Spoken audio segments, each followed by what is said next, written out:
BRS ఎమ్మెల్యేల చూపు కాంగ్రెస్ వైపు. ఎంపీ ఎన్నికల రిజల్ట్స్ తో డీలా పడిపోయిన గులాబీ నేతలు ఎంపీ ఎలక్షన్స్ కంటే ముందే డీలా పడిపోయారు పూర్తి స్థాయిలో.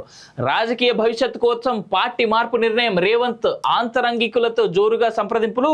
బడ్జెట్ సమావేశాల్లోపే జాయినింగ్స్. ఆరోపణలు ఉన్న ఎమ్మెల్యేలకు మాత్రం నో ఎంట్రీ అంటూ చూస్తాను. ఏ ఎమ్మెల్యే మీద ఆరోపణలు లేవండి నాకు అర్థం కాదు.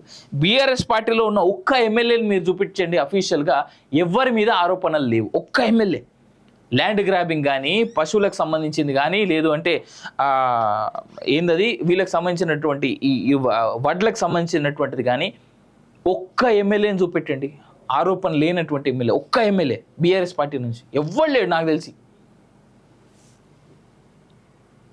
35 పడిపోయిన గులాబీల సంఖ్య, గులాబీ ఎమ్మెల్యేల సంఖ్య అంట చూస్తూ ఉన్నాం. 15 నుంచి 20 మంది ఎమ్మెల్యేలు రేవంత్కు అత్యంత సన్నిహితులతో తాము కాంగ్రెస్లో చేరేందుకు సిద్ధంగా ఉన్నామని సంకేతాలు కూడా ఇచ్చినట్టు సమాచారం అట. ఇక్కడ వీళ్ళు ఇలా జాయిన్ అవుతున్నారు కదా, రేపో మాపో అది ఏ రోజు అనేటువంటిది ఇంకా ముహూర్తం ఫిక్స్ అయినట్టు లేదులే. కానీ ఇదే రేవంత్ రెడ్డి గారు వేరే జాతీయ పార్టీలోకి పోవాలి విత్ 40 మంది ఎమ్మెల్యేలు అనేటువంటి లీక్ వస్తుంది ఒకటి.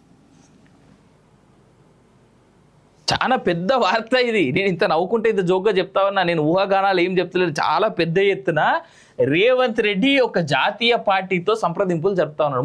40 మంది ఎమ్మెల్యేలు ఉన్న వెనకాల అందరం కలిసి వచ్చేస్తాం అని చెప్పేసి, నన్ను సేవ్ చేయండి, సెక్యూర్ చేయండి అని. బీఆర్ఎస్ వాళ్ళని తీసుకుని వీళ్ళు ఏం చేస్తారు? అసలు వాస్తవం ఏంటంటే బీఆర్ఎస్ వాళ్ళు ఇంట్లోనే ఉండి పోరాడితే కదా ప్రజలకి నెక్స్ట్ టైం అట్లీస్ట్ వీళ్ళ దగ్గర అయ్యేది. అంటే ఇప్పుడు ఈ 40 మంది ఇళ్ళకెళ్ళి అందులో పోతారు కాంగ్రెస్లకి, రేపు పొద్దుగాల మళ్ళీ ఎలక్షన్స్ టైంకి వీళ్ళందరూ తిరిగి మళ్ళీ బీఆర్ఎస్లోకి వస్తారు.